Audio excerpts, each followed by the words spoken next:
Welcome to Magic Gathering Strat. I'm Bava, and I'm going over some Solforge client basics for my article Sideboard Plan number 1, which is about Solforge. I just wanted to go over how to use the client. It seemed a little better than trying to describe it.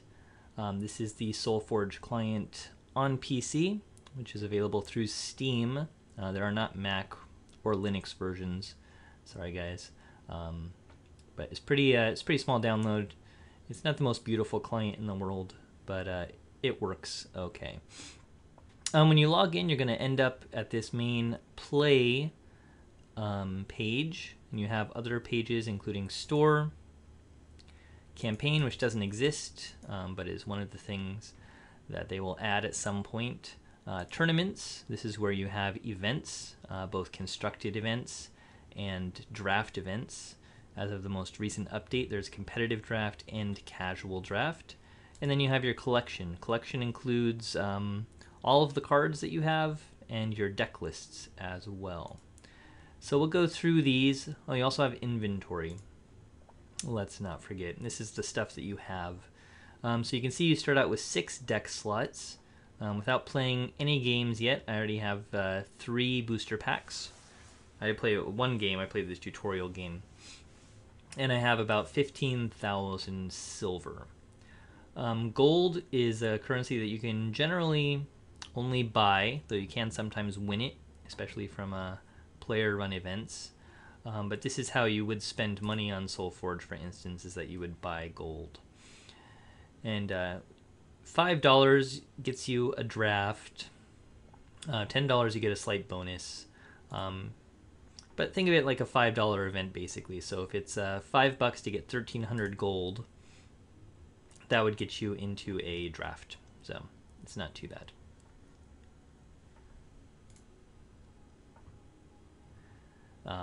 So you get 1,300 gold, and it costs $12.60 for a draft. So it's cheaper than Magic, which is a $15 draft. This is a $5 draft. It's not too bad. We'll start at the bottom and work our way up.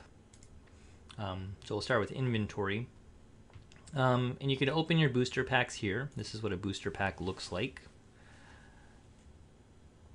They have 6 cards. I'm pretty sure you're guaranteed at least 1 rare. You will very occasionally get a heroic or a legendary card in a blue basic pack.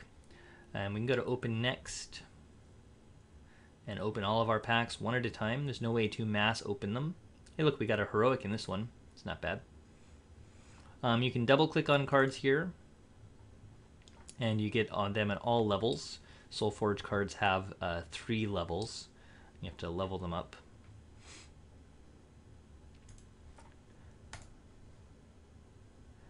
By playing them.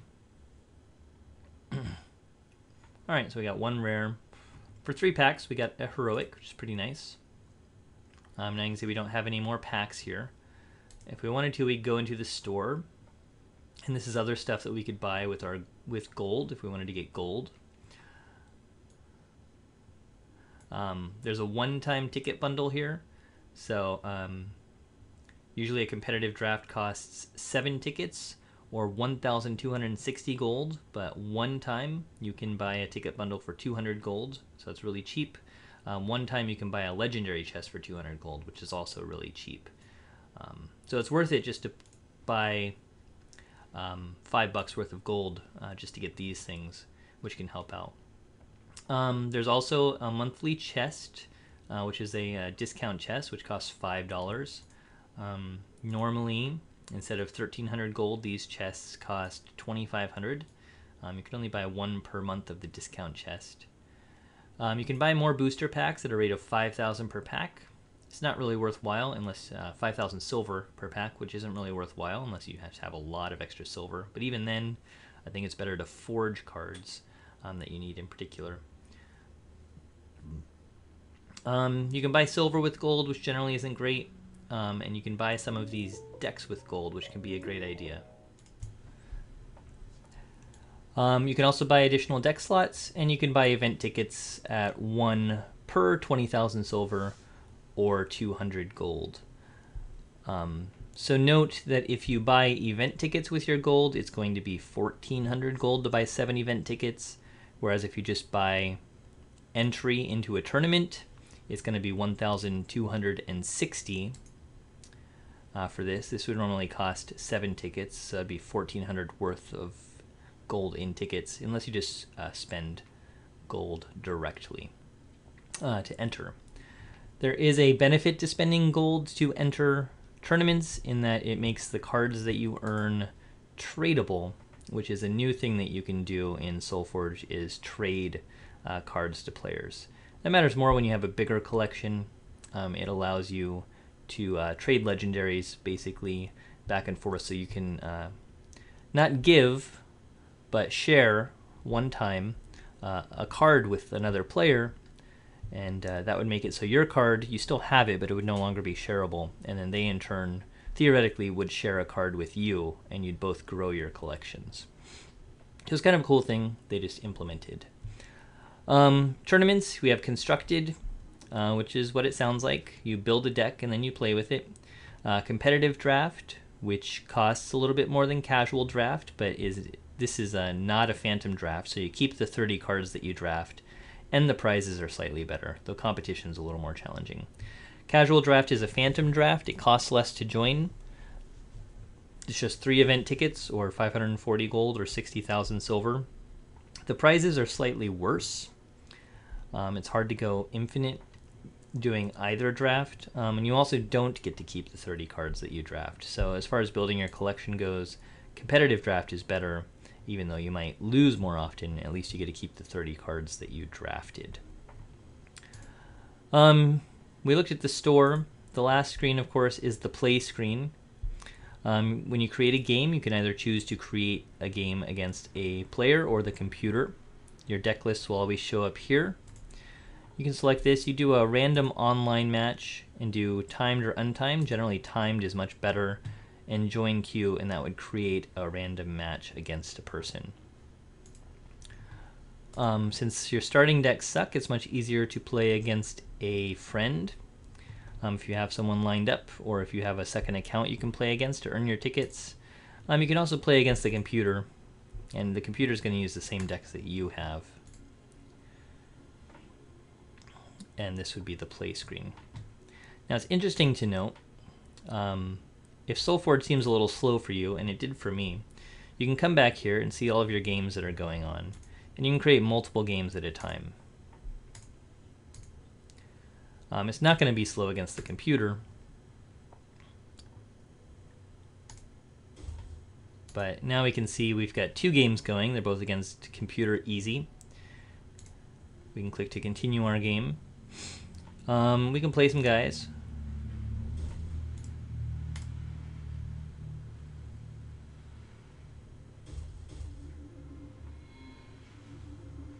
And evidently the next game does not show up when you're playing against the computer. It does show up when you're playing against humans. There's a little next game button here that shows up when it's your turn. And it makes it really easy to play multiple games against multiple opponents, so that if it's going a little slow for whatever reason, you can easily switch back and forth.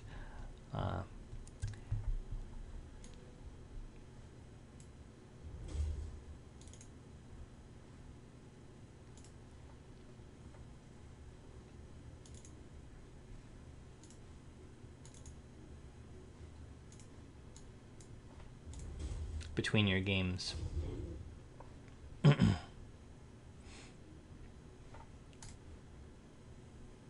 But since I'm playing the computer, it's not going to work quite as easily as I would like it to. So you can always go back to the menu though and switch back and forth between them here. For instance, here's our other game.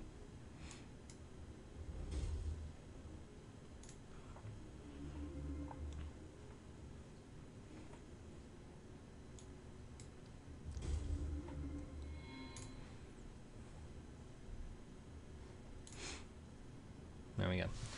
I do recommend checking out the tutorial to explain just sort of the basic gameplay when you first create an account. As far as the other zones here go, the ones that are useful is at any point you can look through your deck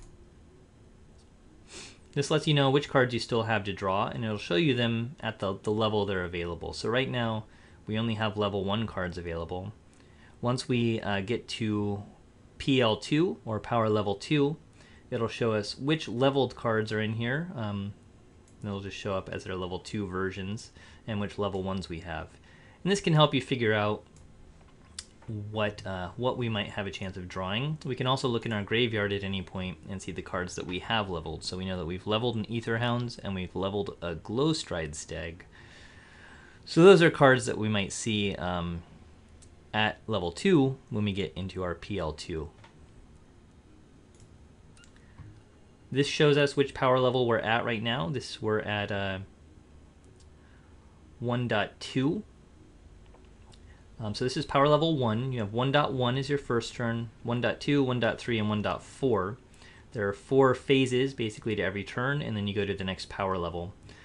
So we'll have 4 phases at power level 1, 4 phases at power level 2, 4 phases at power level 3, and it'll just keep going 4, 5, 6, 7, 8 until the game ends. Some games end early, and some games end late. Some cards are better at earlier power levels, and some cards are better at later power levels. Deep Branch Prowler, for instance, is a really strong level 1, but you can see he doesn't get much better at level 2 or level 3. So he's what we call an underdrop. And he's a great 7/7. He can even be, with Breakthrough, he can even be a good 7/7 if you play him as a level 1 creature in your PL2 or PL3 phases. But you don't really want to prioritize leveling him up himself because he doesn't get any better later in the game. Cards like Glowstride Stag obviously level up better. He goes from a 3/5 to a 7/10 to an 11/15, and he gets you lots of health when you play him.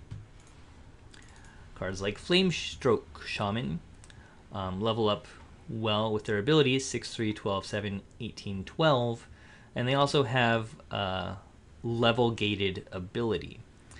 So he can make an adjacent level 1 creature get aggressive. That's basically haste.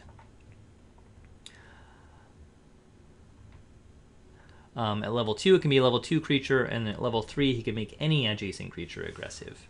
So there are good reasons to level him up, not only in terms of his stats, but also because he has a level gated ability.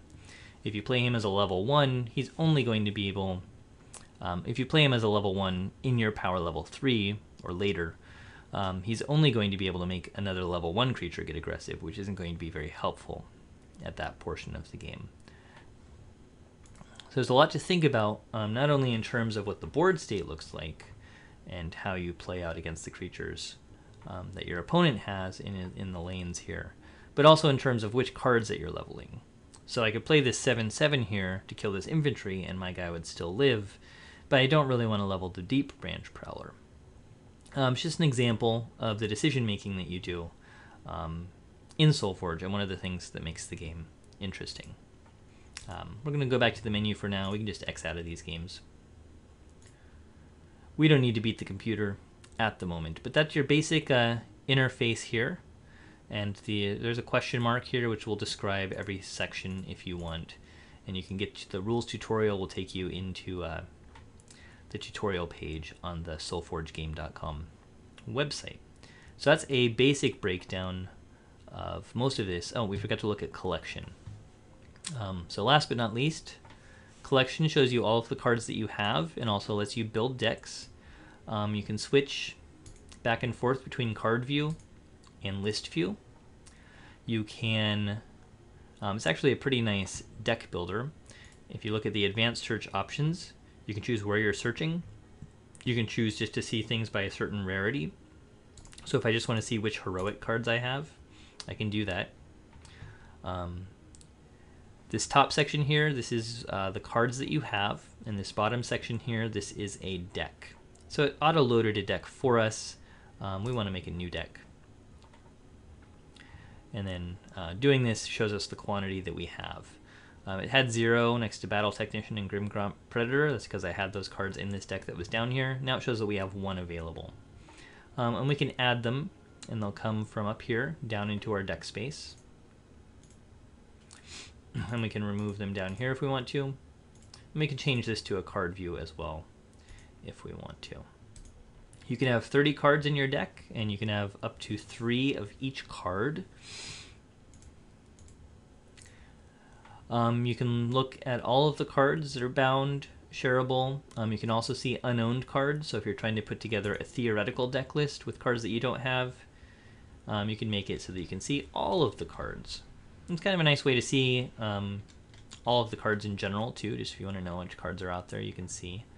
There are 4 sets currently in Solforge, so you can also narrow by set. This doesn't matter too much in terms of current gameplay, though some of the Weekend Warrior stuff and some of the player run events do have set restrictions, like you can't use the alpha set at all, and so you'd have to unselect that when you're doing your deck building. You can determine by faction, so you can make a 2-faction deck. Generally, those are the most popular. And you can look at creatures versus spells, which can be helpful if you just want to see which creatures you want to add in your deck, and then see which spells you want to add into.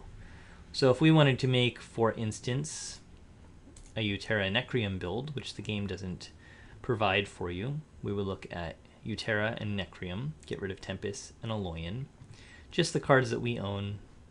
We can just start by looking at the creatures of any of the rarity types here. And it's kind of fun to sort by rarity just to see what we have. We've got this Grimgrant Predator. We can just add stuff in here, so...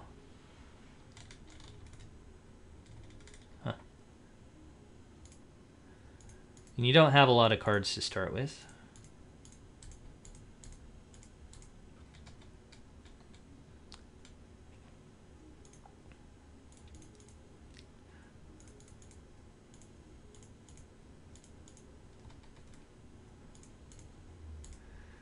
"28 creatures total in Necrium and Utera, but there might be a few spells that we want to add.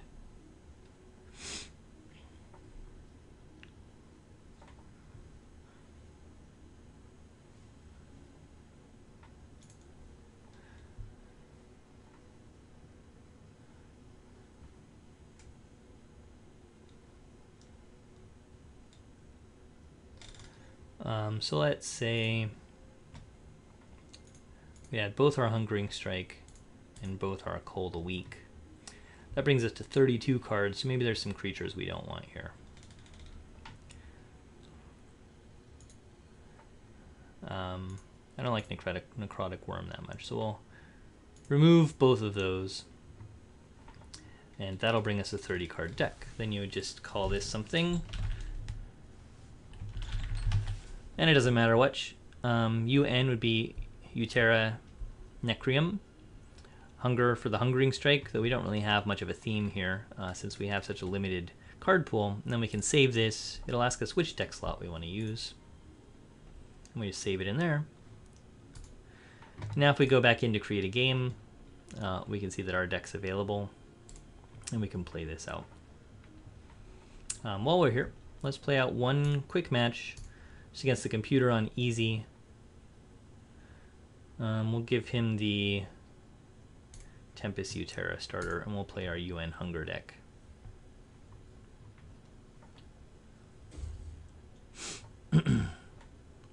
I definitely want to level up my Fangwood Bear. You can double click at any point to see all the power levels. This can help you decide which cards you want to level. Fangwood Bear levels really nicely, and so does the Deepwood Bear Rider. So we're going to play both. General Solforge strategy is don't put a creature in front of your opponent's creatures. This is lane 4. So I don't want to put something in lane 4 because he'll have a whole opportunity on his turn to buff this guy before he chooses to battle. This guy's not going to attack this turn, so I can't kill it on my turn. So I'm going to wait. I'm going to side lane. Put these guys in the side lanes here. And I'll take 7 from him, but in general it's going to work a little bit better. Okay, so now I could put the Marrow Fiend in front of this guy. I can use Cold a Week on the Fire Fist Uranti. It kills anything with 4 or less attack. I think that's a pretty good bet here. So we'll just kill this guy,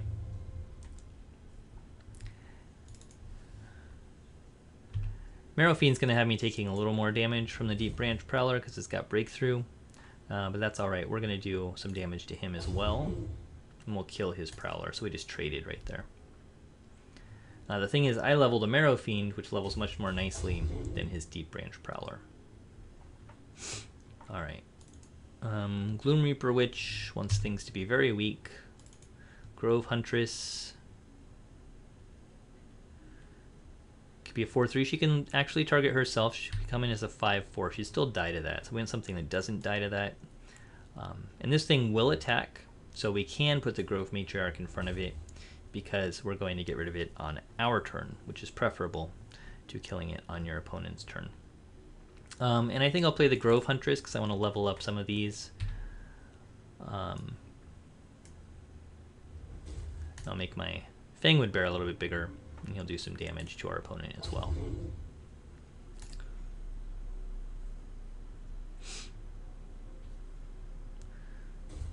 Nice thing about playing against the computer is the games are pretty fast. Alright, so we are on power level 1.4 now, so this is going to be our last phase in power level 1, and so this is an especially important turn in figuring out which cards we want to level going into power level 2. So this is where you can come in. You can see the cards that you've already leveled. We've leveled Fangwood Bear, Bear Rider, Cold of the Weak, Marrow Fiend, Grove Matriarch, and Grove Huntress. You can also see the other cards that we're not going to level, which includes these cards here. We're not going to level Grimgraunt Predator. We didn't draw him. So it's interesting to note that we have a 30-card deck, generally. Every power level, we're going to draw 20 cards. So there's always 10 cards that we're not going to see in a given power level.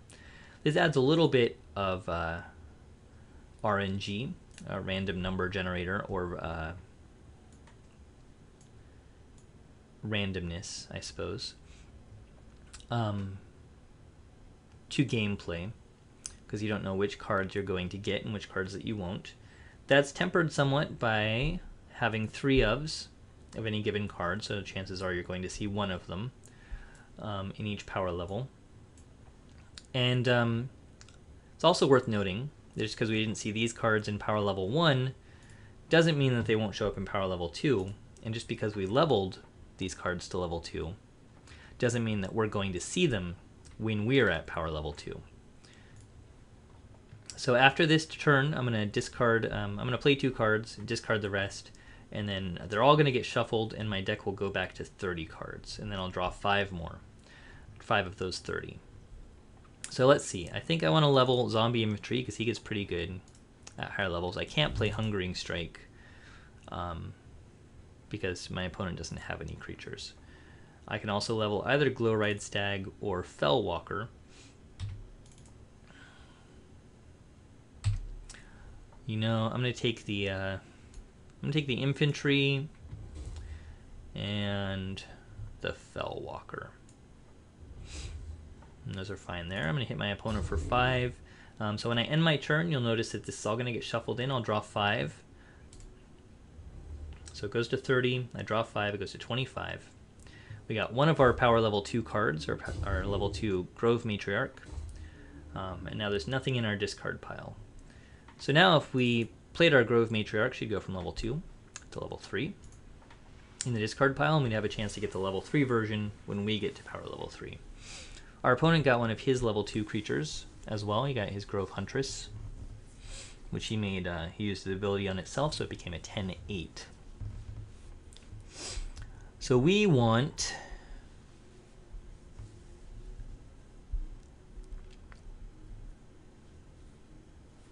we definitely want to play our Grove Matriarch. She's strong here. And I think I will play her in front of the Huntress, partially because she has an ability that when she dies, we also get a sapling. And so it'll be a good trade for us in general. And then I think I'll just play a Glowstride Stag here. You can play things before or after combat.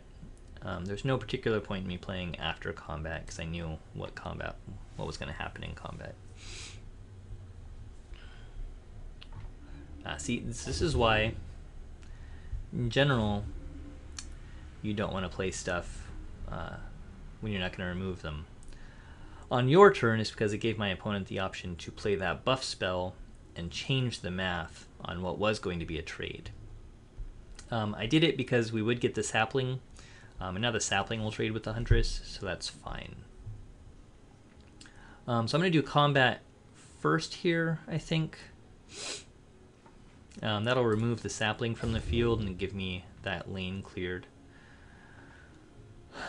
I want to play my bear, and I think I'll play my Marrow Fiend too.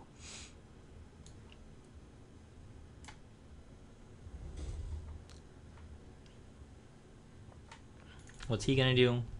He's going to deal damage equal to his attack to something. So we'll play our Marrow Fiend over the Glowstride Stag and threaten that damage there.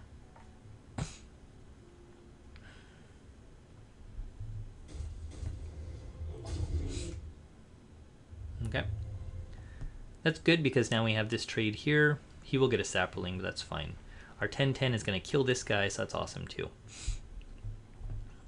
If everything's going to die, I want to get my Grimgaunt Predator.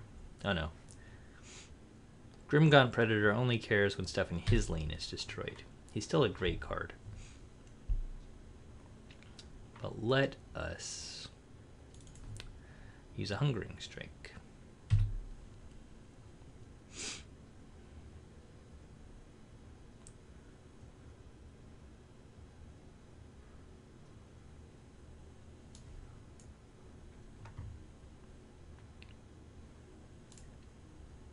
Choose a creature I control. We will make our Grove Huntress bigger. We'll make his Grove Matriarch smaller.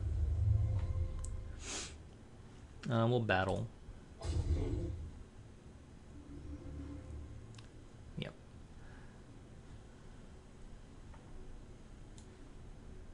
I'm going to go ahead and put the Grimgun here. No particular reason. I just want to get that Grimgun out. I could just discard him, but it's nice to have him on the field. And we beat the computer. It was computer easy. It's not too hard to beat. But that's what a win looks like. And if you get 3 wins, then you get more prizes. But that's the basics of Solforge right there. Hopefully that helps. Do check out the article on magicgatheringstrat.com. If you just found this on the YouTube channel, it's really meant to go along with that article. I'm Bava. Please remember to like, comment, and subscribe.